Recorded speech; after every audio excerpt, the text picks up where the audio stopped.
जय माँ कामाख्या देवी। देवियों, भक्तों, सज्जनों, मैं पंडित एस के शास्त्री आपका बहुत बहुत स्वागत करता हूँ। हमारे आज की इस विधि के अंदर जो मैं आपको बताने जा रहा हूँ उसे ध्यानपूर्वक देखें, समझें और बिना सिद्धि के विधि का उपयोग न करें। क्योंकि बहुत से लोग जो हैं वो कहते हैं कि बाबा हमने जो है ऐसा किया है जैसे आपने बताया था लेकिन हुआ नहीं। अरे तो भाई, बिना सिद्धि के कभी कोई विधि का उपयोग, मैं जब बोलता हूँ कि बिना सिद्धि के विधि का उपयोग न करें तो कहाँ से होगा। आप अपनी जो भी समस्या है जैसे भी है वो हमें बताएं, क्या है क्या नहीं है, फिर हम आपको जो है वो आप इस विधि का उपयोग करें, जैसे बताएं वैसे करें, या जैसे मैं बता रहा हूँ वैसे का वैसे ही आप उपयोग करें, बिना सिद्धि के उपयोग ना करें। अगर आपने सिद्ध करके इस विधि का उपयोग कर लिया तो आपका खोया हुआ जो प्यार है, आपकी पत्नी रूठ गई है या आपका पति रूठ गया है या आपसे तलाक ले रहा है या आपकी बीवी अपने मायके जाके बैठ गई है और वापस नहीं आ रही है और आपके कहने पे नहीं है, दूसरे लोगों के, अपने माता पिता, भाई बहन, किसी रिश्तेदार के या किसी और आदमी के कहने पे आपकी पत्नी चल रही है और आपका कहा नहीं मान रही है, या ऐसा ही आपका पति कर रहा है या आपका प्रेमी कर रहा है या आपकी प्रेमिका कर रही है, तो उनको याद दिलाने के लिए कि हम आपके जीवन में हैं और आप हमें चाहें, हमें प्यार करें, हम आपको चाहते हैं, हम आपको प्यार करते हैं, हम आपकी फ़िक्र करते हैं, तो आप भी हमारी फ़िक्र करें, हमें चाहें, हमारे पास आएँ, हमारे साथ रहें।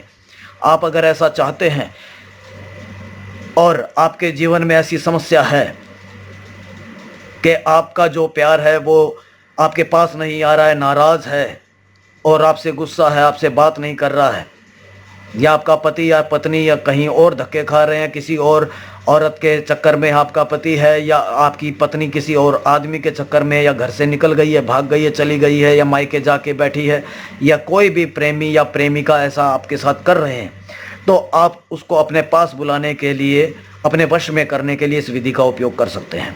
और ये जो विधि है ये किस पे होगी?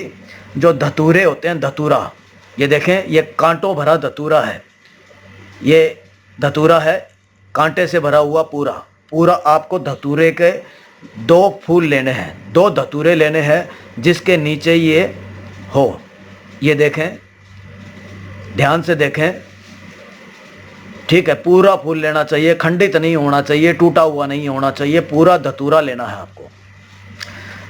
ये धतूरा जो है ये कांटों से भरा हुआ है और भगवान शिव को बहुत ही ज़्यादा ये जो है वो प्रिय है।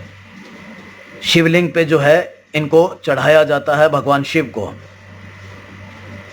और ये जो धतूरा है वो सोमवार के दिन आपको नहीं तोड़ना है। सोमवार के दिन इस विधि का जो है आपको उपयोग तोड़ करके नहीं करना है। अब ये देखें कि ये जो 2 धतूरे लिए हैं, अब इसके ऊपर आप क्या करेंगे, और 2 सुइयां लेनी है। ये देखें, 2 सुइयां, एक ये सुई, एक ये सुई, 2 सुइयां लेनी है। अब सिद्ध किए हुए मंत्रों का जाप करना है।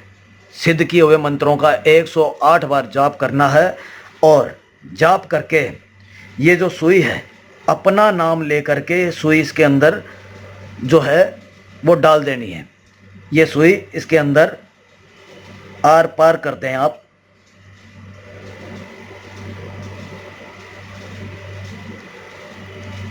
ये देखें, ये सुई आर पार करनी है।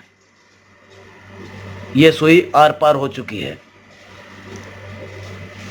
ये अपना नाम लेकर के सिद्ध किए हुए मंत्रों का 108 बार जाप करना है और सुई को आर पार कर देना है अपना नाम लेकर के। फिर इसी तरह से दूसरा फूल लेना है और सिद्ध किए हुए मंत्रों का 108 बार जाप करना है। जो आपकी पत्नी है या आपकी प्रेमिका है, आपका पति है या आपका चाहने वाला लड़का है जिसे आप चाहते हैं, जिसे पास बुलाना चाहते हैं, उसका नाम लेकर के और ये सुई इसके भी आर पार कर दें। ये देखें, अब आपको शमशान घाट जाना है, रात को 12 बजे शमशान घाट जाना है। ये जो फूल है जो आपके नाम का है, ये द्वार के ऊपर, शमशान घाट के गेट के ऊपर ही आपको रख देना है। शमशान घाट के गेट के ऊपर ही आपको रख देना है। और ये जो दूसरा फूल है जो उसके नाम का है, जिसको आप अपने पास बुलाना चाहते हैं, ये शमशान घाट के अंदर जा कर के, और आखिरी का जो कोना हो, शमशान घाट का जो आखिरी का कोना हो, जैसे 4 कोने होते हैं, पूर्व, पश्चिम, उत्तर, दक्षिण। आपने प्रवेश किया अंदर, पहला फूल तो गेट पे रख दिया, फिर आप अंदर गए, आखिरी के जो 2 कोने हैं दोनों में से किसी भी एक कोने के ऊपर ये एक फूल रख दें जो उसके नाम का है, और वहाँ से लौटाएं। पीछे मुड़ के नहीं देखें, पीछे मुड़ के नहीं देखें, अपने घर वापस लौटाएं। घर पे आकर के साफ नहा धो करके या जो है अपने हाथ पांव धो करके अपने घर के अंदर प्रवेश करें, और उसके बाद में 3 दिन का इंतज़ार करें। चौथे दिन आपकी प्रेमिका हो या आपकी पत्नी हो या आपका पति हो, कोई भी हो, चाहे कहीं पे भी रहता हो, कितना मर्जी नाराज़ हो, कितना मर्जी गुस्सा हो, वो आपके जीवन में फिर से आएगा, खुद आपके पास आएगा, खुद बात करेगा, और जो आप बोलोगे वो करेगा। ये मेरा वायदा है, मेरा वचन है आपसे। ये खुद आप करके देखें और सिद्ध करके इस विधि का उपयोग करें। और ये करने के बावजूद भी अगर आपका काम ना हो तो आप हमें संपर्क करें, या आप करने में असमर्थ हों, क्योंकि बहुत से लोग कहते हैं कि बाबा हम शमशान घाट नहीं जा पाएंगे। अगर नहीं जा पा रहे हो या नहीं कर पा रहे हो तो आप हमें संपर्क करें, हम आपकी समस्या का हल आपको करके देंगे। जय मां कामाख्या देवी।